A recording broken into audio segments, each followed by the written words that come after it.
Hey baby girls, today I'm going to show you how to do a lash lift and tint patch test. So we're going to start off mixing your lash tint, but you don't have to use as much as what you would usually use when you're doing a lash tint. You can use maybe half of that. So we're going to give that a good mix, and then we're going to apply the patch test to the inside of our arms. We're not going to apply it to the neck, as if you was to have a reaction, it's obviously near your throat and it would swell, and obviously that would not be good. Remember, you want to be applying this to the inside of our arms.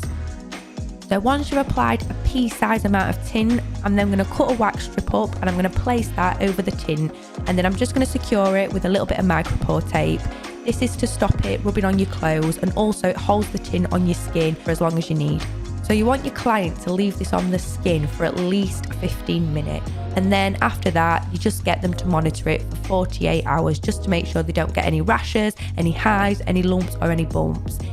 So now it's time to test for the lash lift solutions. We are going to need to patch test for both step 1 and step 2 of the lash lift products. So open up your first product and apply a small amount on the opposite arm to where we have just done the tint patch test. And then just below that, apply your next step of the lash lift product. Again, a small amount. Then I like to cover with a wax strip and secure in place with some micropore tape.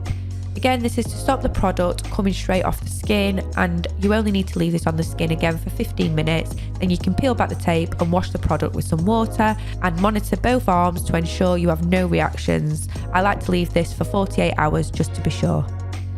If, like me, your products come in sachets, it can be quite expensive every time you open up a sachet for a patch test. So I buy these little plastic ramekins from AliExpress, and I decant any of my leftover lash lift products into these dishes. Then I can use them for a patch test for up to 4 days. This is a lifesaver of a tip. So that's how you do a lash lift and tint patch test. It's that easy. Thanks for watching. Bye.